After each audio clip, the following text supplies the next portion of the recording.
Good morning student. कल electrochemistry के first A और फर्स्ट बी जो लेक्चर मैंने तुम्हें पढ़ाए उसमें मैंने तुम्हें इलेक्ट्रोकेमिस्ट्री का इंट्रोडक्शन और इलेक्ट्रोकेमिकल सेल तथा डेनियल स्लिट के बारे में बताया, और उस पर बेस्ड जितनी भी सेल रिएक्शन थी वो मैं तुम्हें एक्सरसाइज में दी थी। मैं तुम्हें दो चीज़ें बताना चाहता हूँ। देखो, जब भी एट एनोड की बात करोगे, एनोड पे जब सेल रिएक्शन लिखने के लिए आती है तो जैसे जिंक का है तो जिंक सॉलिड होता है, दो इलेक्ट्रॉन हमेशा ये देगा और क्या बनाएगा Zn2 पॉजिटिव एक्वस या 1m, चाहे एक्वस लिखो चाहे 1m लिखो, ये कंसंट्रेशन है उसकी। तो एनोड पे क्या होता है, इलेक्ट्रॉन निकलते हैं क्योंकि वो देता है, इलेक्ट्रॉन रिच है, वो इलेक्ट्रॉन देगा वो क्योंकि एक्टिव मेटल है इसलिए वहाँ पे। और एनोड कौन सा होता है, पॉजिटिव पोल वाला होता है, पॉजिटिव पोल है क्योंकि वहाँ पॉजिटिव बनता है। एट कैथोड, अब जैसे मैं यहाँ पे सिल्वर का ले रहा हूँ Ag का, Ag प्लस, ये प्लस के 1 इलेक्ट्रॉन लेगा, रिसीव करेगा, Ag की वैलेंसी 1 होती है इसलिए, और यहाँ बनेगा Ag सॉलिड। तो हमेशा यहाँ पे कैथोड पे क्या होता है, पॉजिटिव चार्ज होता है, कैथोड पे सब इलेक्ट्रॉन रिसीव किए जाते हैं इसलिए वहाँ पे माइनस पोल होता है, वो नेगेटिव पोल होता है कैथोड और पॉजिटिव पोल होता है एनोड। वहाँ पे इलेक्ट्रॉन निकलते हैं, यहाँ पे इलेक्ट्रॉन रिसीव होते हैं यानी ऐड होते हैं। और जब इन दोनों को मैं जोड़ूंगा तो इसको मल्टीप्लाई 2 से करना पड़ेगा। कॉपर होता तो कोई प्रॉब्लम नहीं थी, कॉपर 2 था सीधा कट जाता है, इससे कट गया।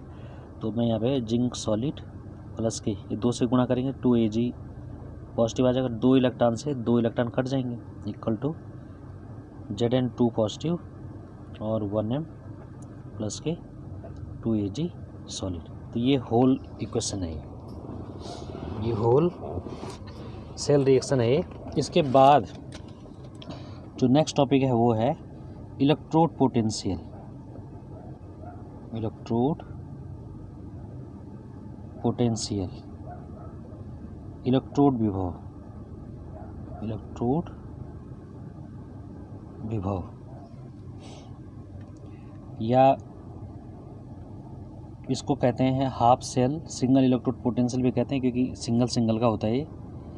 इसको लिख सकते हैं यहाँ पे मैं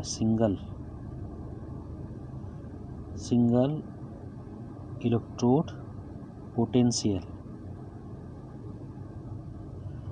अब देखिए होता क्या है, ये जो कॉपर या जिंक सल्फेट में मैंने जिंक की रॉड डाली थी, जिंक की रॉड, ये बीकर था ये, इसमें 1m जिंक सल्फेट, उसको रॉड को डिप कराना है उसी के सॉल्यूशन में, यह है 1m जिंक सल्फेट। अब देखिए सॉल्यूशन में क्या है, Zn2 पॉजिटिव है, और जो मेटल रॉड है हमारे पास जिंक रॉड, मेटल रॉड, अब इसने इलेक्ट्रॉन देना है, तो इलेक्ट्रॉन देगा ये, तो Zn2 पॉजिटिव ये चीज़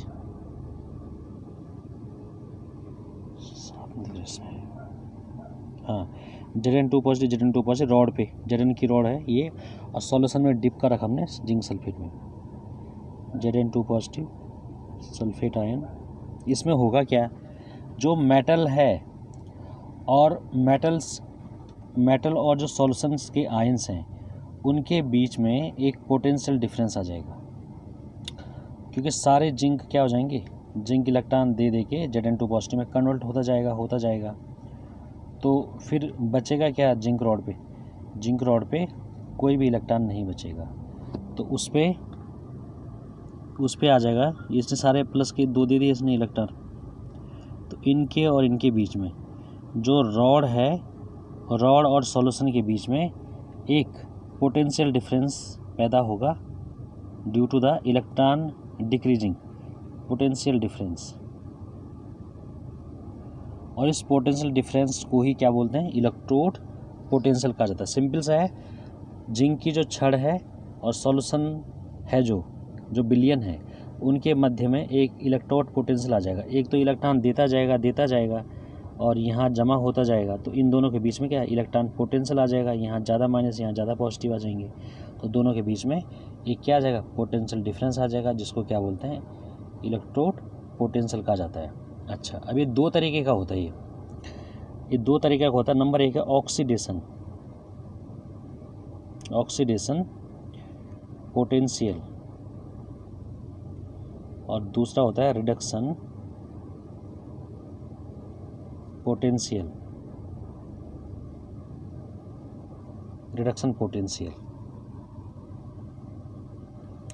तो जो ऑक्सीडेशन रिडक्शन पोटेंशियल होता है वो है इलेक्ट्रॉन छोड़ने की प्रोसेस। तो जैसे M सॉलिड है, मेटल है, इसने इलेक्ट्रॉन त्यागना है, N इलेक्ट्रॉन इक्वल टू क्या बन जाएगा Mn पॉजिटिव एक्वस। तो इसका एग्जाम्पल मैंने तुम्हें बता रखा है, जिंक सॉलिड है, -2 इलेक्ट्रॉन ये देता है, डोनेट करता है, और यहाँ बन जाएगा Zn2 पॉजिटिव एक्वस। तो इसका जो इलेक्ट्रोड पोटेंशियल होगा उसको हम इस तरीके से लिखेंगे, ई से उसको डोनेट करेंगे electrode potential of zinc / Zn2 positive, ये होता है। इसका जो तरीका है रिप्रेजेंट का वो है Zn / Zn2 पॉजिटिव, ये हो गया। उसके बाद दूसरा होता है रिडक्शन पोटेंशियल। अब ये ऐसा इलेक्ट्रोड होता है जहाँ पे इलेक्ट्रॉन क्या होते हैं रिसीव होते हैं, तो Mn पॉजिटिव एक्वस प्लस के Ne इलेक्ट्रॉन इक्वल टू हो जाएगा M सॉलिड। यहाँ पे सॉलिड बनता है, रॉड यहाँ पे बनती है आयन से। तो इसका एग्जांपल कॉपर वाला है, सिंपल सा। देखो तुम्हें जिंक और कॉपर को हमेशा इस तरह याद रखना है।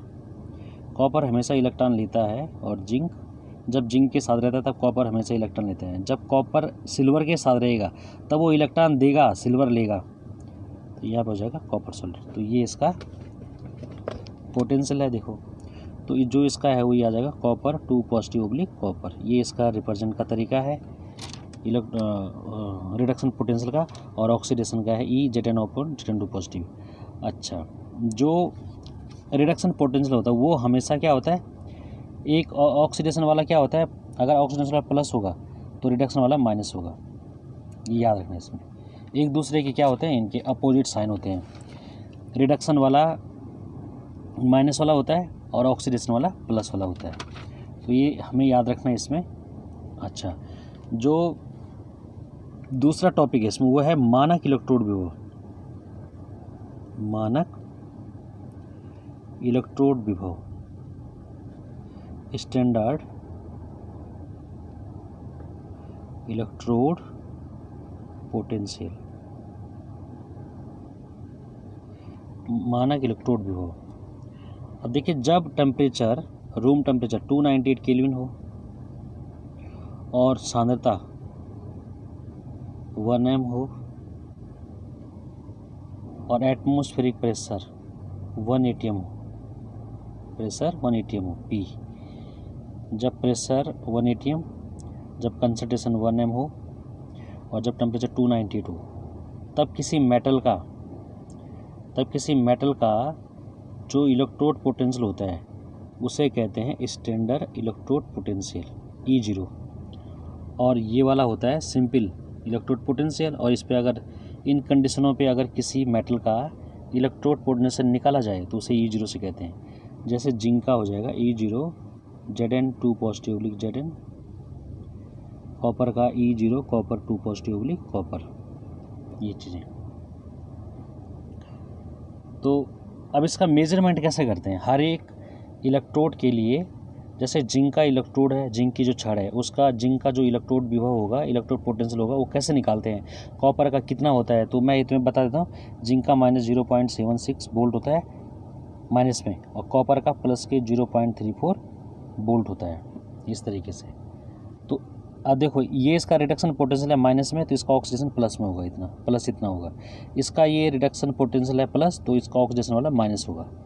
एक दूसरे के उल्टे होते हैं ऑक्सीडेशन रिडक्शन। अब ये आए कहाँ से, तो उसके बाद नेक्स्ट टॉपिक है ये निकालते कैसे इनको। तो उससे पहले हमें पढ़ना पड़ेगा standard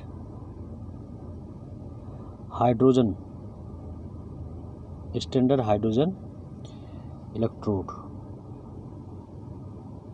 standard hydrogen electrode, SHE simple hydrogen electrode.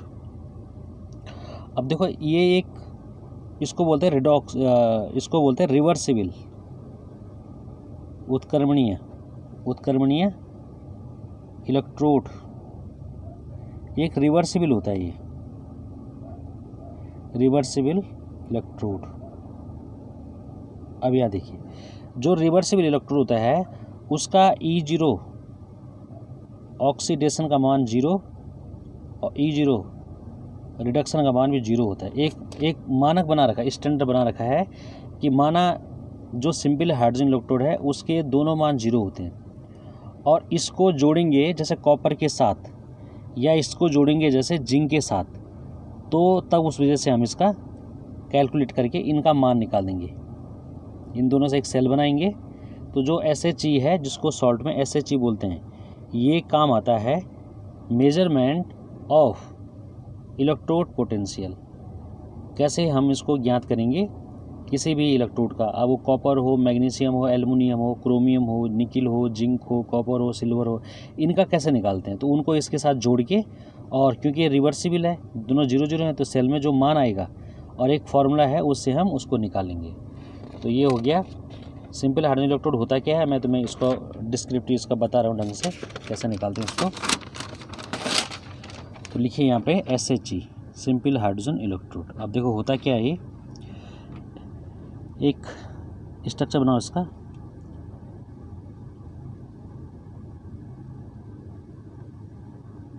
इस तरीके का एक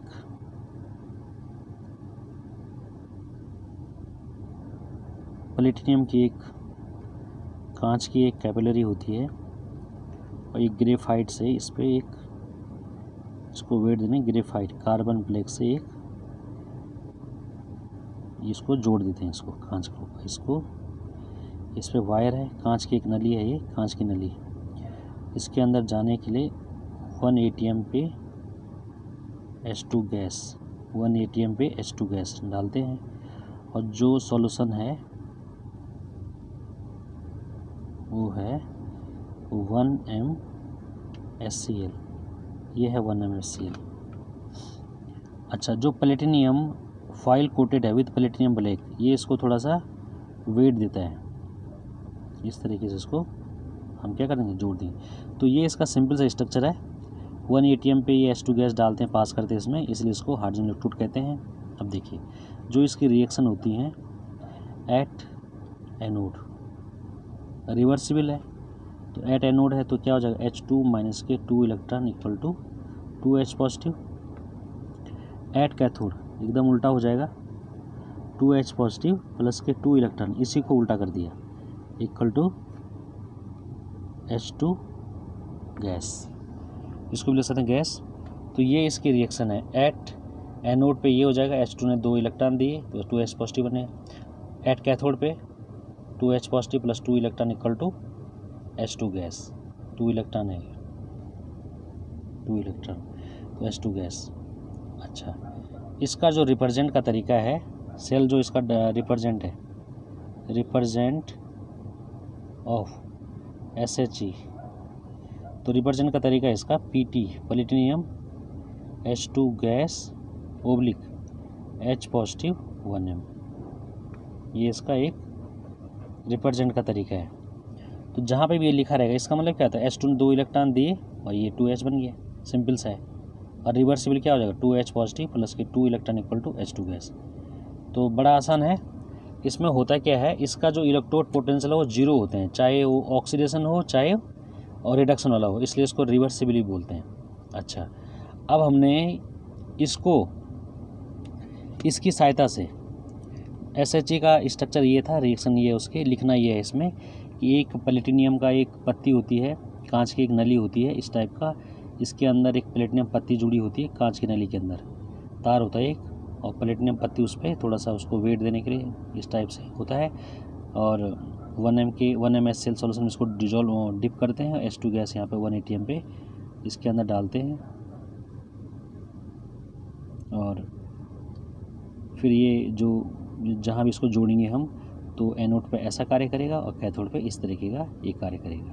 और रिप्रेजेंट करेगा इसका platinum H2 gas H positive 1m। अच्छा, सेकंड इसकी सहायता से आप कैसे निकालते हैं? तो सबसे पहले लिखो जिंक का मानक इलेक्ट्रोड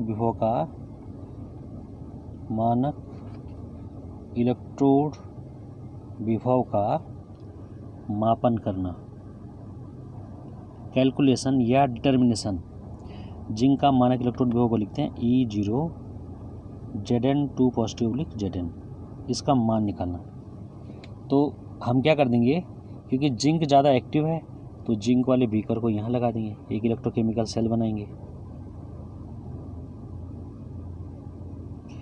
ये 1m जिंक सल्फेट में डिप है, 1m जिंक सल्फेट में इसको डिप कर देंगे। यहाँ पे सॉल्ट ब्रिज लगाएंगे, इधर एक बीकर, दूसरा यहाँ पे आएगा हाइड्रोजन इलेक्ट्रोड।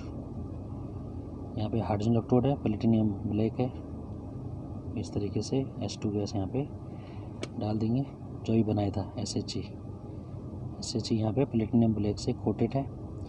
1m HCl है, यहाँ पे कॉटन प्लग, सॉल्ट ब्रिज है, सॉल्ट ब्रिज के अंदर KCl और KNO3 का पेस्ट, इसमें 1m HCl, ये SHE है हाइड्रोजन इलेक्ट्रोड ना। हाँ, इसको इससे जोड़ते हैं तभी तो निकाल पाएंगे मान, और इन दोनों को तार से जोड़ेंगे। यहाँ बोल्ट मीटर है, तो जैसे ही बोल्ट मीटर जोड़ेंगे वैसे ही इसका मान आ जाएगा। ई सेल की वैल्यू आ जाएगा 0.76 वोल्ट। ये तो सेल का मान है, लेकिन हमें निकालना है जिंक के स्टैंडर्ड इलेक्ट्रो पोटेंशियल का मान कितना आएगा। तो तब एक फॉर्मूला है इसके लिए,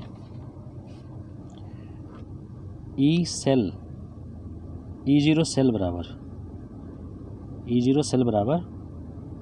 E0 कैथोड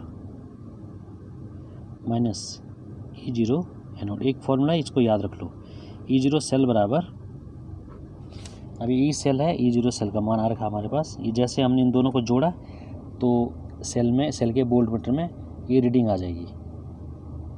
अब देखिए मैंने तुम्हें बताया ना जिंक के लिए मान कितना होता है, माइनस होता है, लेकिन ये पॉजिटिव होता है। सेल का जो पोटेंशियल तो पॉजिटिव होता है ये, तो ये पॉजिटिव आ रखा है, सेल का है ये, ना कि जिंक का। ये टोटल सेल है ना, ये हाफ सेल है हाइड्रोजन इलेक्ट्रोड और ये आधा सेल है, ये एनोड है, ये कैथोड है। तो यहाँ पे हम लिख देंगे पॉजिटिव एनोड और यहाँ पे नेगेटिव कैथोड, क्योंकि यहाँ पे जिंक एक्टिव है, यहाँ पे हाइड्रोजन थोड़ा कम एक्टिव है। तो फिर इस फॉर्मूले से हम इसको निकाल देंगे। अब देखो ई सेल बराबर ई कैथोड माइनस ई एनोड, तो देखिए E0 सेल बराबर, अब E0 है, E0 कैथोड किसको बोलते हैं, E0 कैथोड बोलते हैं EH2, ठीक है, और माइनस E0 एनोड बोलते हैं E0 Zn2 positive oblique Zn। ये फार्मूला आ जाएगा ना, एनोड ये है, एनोड पे जिंक है और कैथोड पे हाइड्रोजन है। तो E0 सेल बराबर E0 cathode minus E0 anode, तो E0 सेल बराबर EH पॉजिटिव ओब्लिक ये हो जाएगा, ठीक है। हाँ, E0 सेल बराबर E0 cathode minus E0 anode, E cell बराबर E0 H positive oblique H2 minus E0 Zn2 positive oblique Zn। तो यहाँ पे मान रख देंगे, इसका मान आ रखा है 0.76, E0 इसका 0 होता है और minus E0 Zn2 positive oblique Zn। इसका मान तो निकालना है, इसका मान क्या है, हमेशा 0 होता है, चाहे रिडक्शन हो चाहे ऑक्सीजन हो।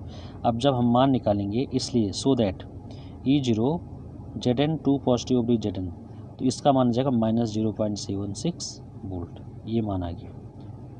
तो जिंक का आ गया है ये, इस तरीके से जिंक का हमने निकाल दिया। माइनस में माइनस वैल्यू आ रही है माइनस 0.76 साफ नहीं दिखा देना, हाँ 0.76,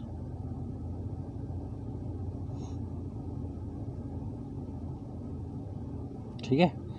ये मान E0 Zn2 positive oblique Zn बराबर माइनस 0.76 वोल्ट। ये फॉर्मूला है E0 सेल बराबर E0 cathode minus E0 anode, E0 cell बराबर E0 H positive oblique H2 minus E0 Zn2 positive oblique Zn और माइनस 0.06 इसका मान आ गया। इसी तरीके से हम कॉपर को भी निकाल सकते हैं। तो कॉपर को हम जोड़ेंगे राइट साइड, कॉपर को हम जोड़ेंगे राइट साइड, ऐसे बीकर बना के।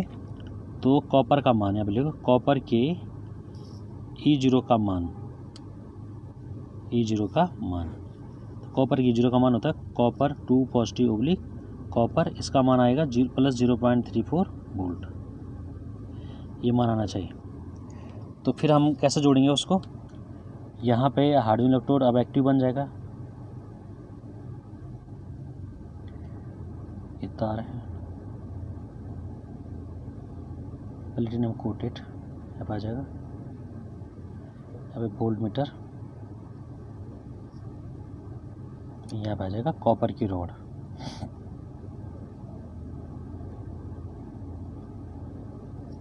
माइनस कैथोड, ये पॉजिटिव, यहाँ पे 1 MnCl। अब इस टाइम हाइड्रोजन इधर क्यों आया, क्योंकि हाइड्रोजन वाला जो इलेक्ट्रोड है वो कॉपर इलेक्ट्रोड से क्या है, ज़्यादा एक्टिव है, इसलिए वो एनोड बन जाएगा यहाँ पे। और ये है 1M कॉपर सल्फेट सॉल्यूशन, जो इलेक्ट्रोड होगा उसी के सॉल्यूशन में उसको डिप करेंगे, 1M कॉपर सल्फेट सॉल्यूशन। और ये है 1M HCl सॉल्यूशन, यहाँ पे H2 गैस 1 ATM पे पास करेंगे और इन दोनों को जोड़ेंगे साल्ट ब्रिज से, कॉटन प्लग, ये यहाँ पे ये वोल्ट मीटर है। तो जैसे इन दोनों कनेक्ट करेंगे E0 सेल का मान आ जाएगा प्लस 0.34 वोल्ट। अब देखो ये मान अलग है, ये मान अलग है, ये तो सिंगल इलेक्ट्रोड है और ये सेल है। सेल का बनता है जब दो इलेक्ट्रॉनों को आपस में जोड़ते हैं। ये आधा इलेक्ट्रोड है, हाफ सेल इलेक्ट्रोड है कॉपर का, और ये हाफ सेल इलेक्ट्रोड है हाइड्रोजन का। जैसे मैंने यहाँ पे निकाला था, जैसे मैंने ये निकाला था कॉपर का, जिंक का, तो ये हाफ इलेक्ट्रोड है जिंक का, ये हाफ इलेक्ट्रोड है हाइड्रोजन का। यहाँ पे हाइड्रोजन राइट साइड है क्योंकि ये कैथोड बनाएगा, क्योंकि ये इसकी तुलना में कम एक्टिव है। लेकिन यहाँ पे क्या हो जाएगा, कॉपर कम एक्टिव, इसलिए कॉपर राइट साइड आ जाएगा। तो अब फॉर्मूले से फॉर्मूला लगाएंगे, E0 सेल बराबर E0 cathode minus E0 anode. तो जो E सेल है उसका मान आ रखा प्लस 0.34 वोल्ट बराबर E0 कैथोड का मान है, पहले इसको नोट कर देंगे, E0 copper 2 positive oblique copper, अब माइनस E0 एनोड, यहाँ पे हाइड्रोजन है तो H positive oblique H2, 0.34 plus को हटा दो, E0 इसका मान हमें निकालना है, E0 copper 2 positive oblique copper minus इसका मान 0 होता है, इसका मान हमेशा 0 ही होता है, शून्य इलेक्ट्रोड भी कहते हैं इसको। तो यहाँ से मान आ जाएगा E0 copper 2 positive oblique copper का मान आ जाएगा प्लस के 0.34 वोल्ट। ठीक है, इस तरीके से आता है ये मान। सेल का अलग होता है और ये इसका होता है। जैसे यहाँ पे कॉपर जिंक के केस में कॉपर G0 सेल का मान कितना है, प्लस आया, लेकिन जिंक का मान कितना होता है, माइनस में होता है, जिंक का मान माइनस में आता है। तो ये कैलकुलेशन से आता है, तो तुम्हें ध्यान रखना है कि सूत्र क्या होता है, सूत्र अनुसार मान आते हैं। तो इस तरीके से हम किसी भी इलेक्ट्रोड का, किसी भी धातु के इलेक्ट्रोड का हम मान निकाल सकते हैं और हमारे पास एक बहुत बड़ी सीरीज़ बन जाएगी और फिर उसको हम कहते हैं इलेक्ट्रोकेमिकल सीरीज़। अब इलेक्ट्रोकेमिकल सीरीज़ मैं तुम्हें बताऊंगा इलेक्ट्रोकेमिकल सीरीज़ होती क्या है। ऐसे ही मान निकाल के उनको हम अरेंज करेंगे, तो जब उनको अरेंज करेंगे तो एक प्रकार की क्या बनेगी, इलेक्ट्रोकेमिकल सीरीज़ बन जाएगी। तो बोलने का मतलब ये है कि हमारे पास जितने भी इलेक्ट्रोड पोटेंशियल आएंगे, उन इलेक्ट्रोड पोटेंशियल को अगर मैंने क्या कर दिया, अरेंज कर दिया, जैसे उनको मतलब बढ़ते हुए क्रम में रख दिया या घटते हुए क्रम में रख दिया, तो एक क्या बनेगी, इलेक्ट्रोकेमिकल सीरीज़ बनेगी। तो नेक्स्ट टॉपिक है इलेक्ट्रोकेमिकल सीरीज, इलेक्ट्रोकेमिकल सीरीज, विद्युत रासायनिक श्रेणी, विद्युत रासायनिक श्रेणी। ऐसे हम सिल्वर का भी कर सकते हैं, ऐसे हम क्रोमियम का भी निकाल सकते हैं, ऐसे हम निकिल का निकाल सकते हैं, इस तरीके से।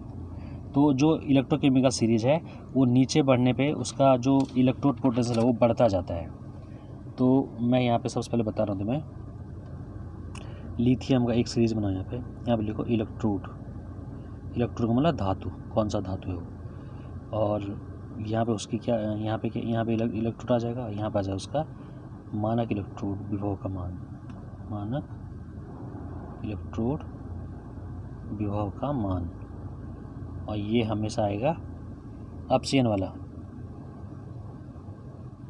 अपचयन विभव। तो जैसे इलेक्ट्रोड मेरे पास है लिथियम है, तो लिथियम ने इलेक्ट्रॉन लिया,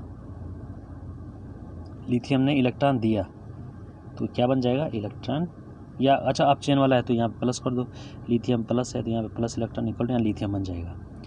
इसका मान है -3.04। इसका मतलब लिथियम सबसे ज़्यादा रिएक्टिव है, जिसका इलेक्ट्रोड पोटेंशियल का मान ज़्यादा नेगेटिव वो ज़्यादा एक्टिव मेटल होता है।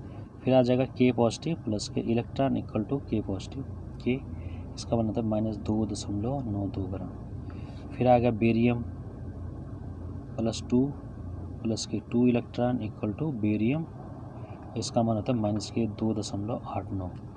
बेरियम के बाद फिर कैल्शियम होता है, कैल्शियम 2 पॉजिटिव प्लस के 2 इलेक्ट्रॉन इक्वल टू कैल्शियम, इसका मतलब -2.87।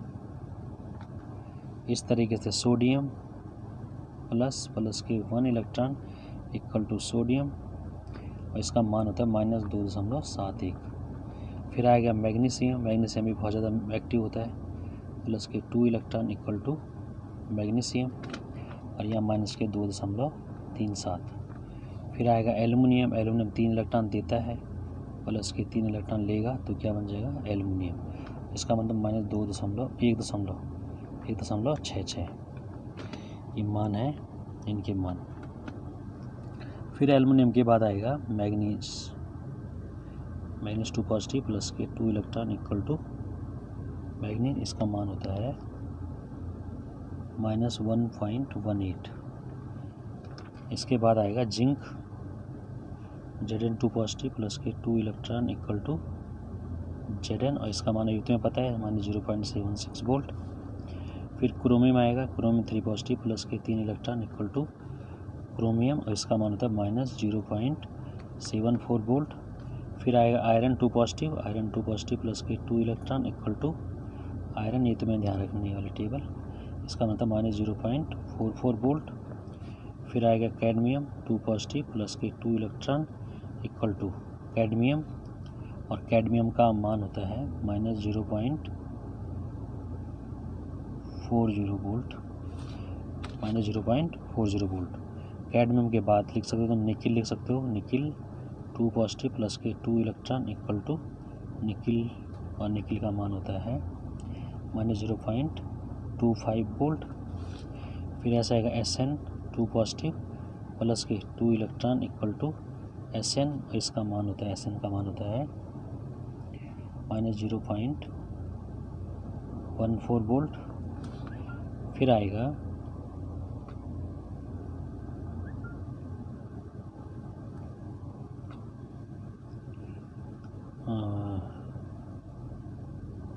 Sn 2 पॉजिटिव, फिर आएगा Pb 2 पॉजिटिव प्लस के 2 इलेक्ट्रॉन इक्वल टू Pb, और ये बन जाएगा यहाँ पे Pb का मान होता है -0.13 वोल्ट। फिर आएगा हाइड्रोजन वाला 2H पॉजिटिव प्लस के 2 इलेक्ट्रॉन इक्वल टू H2, इसका मान होता है 0.00। तो ये एक बाउंड्री लाइन है हाइड्रोजन। हाइड्रोजन से ऊपर जितने स्थित हैं ये सारे नेगेटिव वाले, ये बहुत ज़्यादा रिएक्टिव होते हैं, और हाइड्रोजन से नीचे जितने भी हैं ये सब, हाइड्रोजन से नीचे जितने मेटल आएंगे वो सब क्या होते हैं, वो कम एक्टिव होते हैं। तो Sn4 पॉजिटिव प्लस के 2 electron equal to Sn2 positive, इसके लिए मान होता है 0.14 वोल्ट। Sn4 के बाद है कॉपर 2 पॉजिटिव प्लस के 2 इलेक्ट्रॉन इक्वल टू कॉपर, ये आ जाएगा, और इसका मान है प्लस के 0.34 वोल्ट। देखो कॉपर का मान 0.34 वोल्ट। कॉपर के बाद आएगा आयरन 3 पॉजिटिव प्लस के electron equal to Fe2 positive, इसके लिए मान होता है 0.77 वोल्ट। आयरन के बाद है मर्क्यूरस Hg2 पॉजिटिव प्लस के 2 इलेक्ट्रॉन इक्वल टू Hg, और इसके लिए मान होता है प्लस 0.80 वोल्ट। फिर है Ag plus 1 electron equal to Ag solid, इसके लिए होता है प्लस 0. Hg के लिए मान होता है इसके लिए Ag के लिए मान होता है 80 और Hg के लिए होता है 79। Hg के लिए 79 और इसके लिए 0.80 वोल्ट होता है। ऐसे इसके बाद 3-4 हैं ये, तो ये हम देख लेंगे। सिल्वर, मरकरी और फेरिक, इनके लिए मान क्या होते हैं, ये सारे पॉजिटिव होते हैं, प्लस से। तो हाइड्रोजन से नीचे जितने स्थित हैं वो सब प्लस वाले होते हैं, उनका इलेक्ट्रोड पोटेंशियल का मान प्लस में होता है। हाइड्रोजन से ऊपर जितने भी होते हैं वो सारे रिएक्टिव होते हैं, उनका मान माइनस में होता है। तो 2-4 तो में याद रखना इनके मान, फिर हम उसकी एप्लीकेशन पे काम करेंगे। तो एप्लीकेशन लिखो। नेक्स्ट टॉपिक है applications of electrochemical series. Electrochemical series. अच्छा, इसका जो एप्लीकेशन नंबर 1 है, हम इसमें ये पता कर सकते हैं। नंबर एक है, जब हमको सारे इलेक्ट्रोड पोटेंशियल का मान पता है तो सेल के मानक, सबसे पहला जो क्वेश्चन है, सेल के मानक इलेक्ट्रोड विभव का परिकलन करने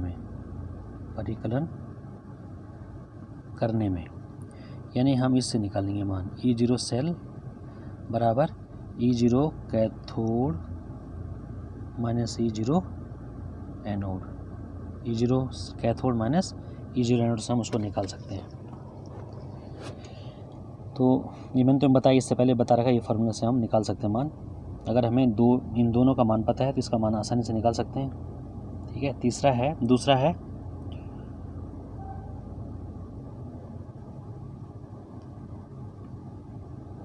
कौन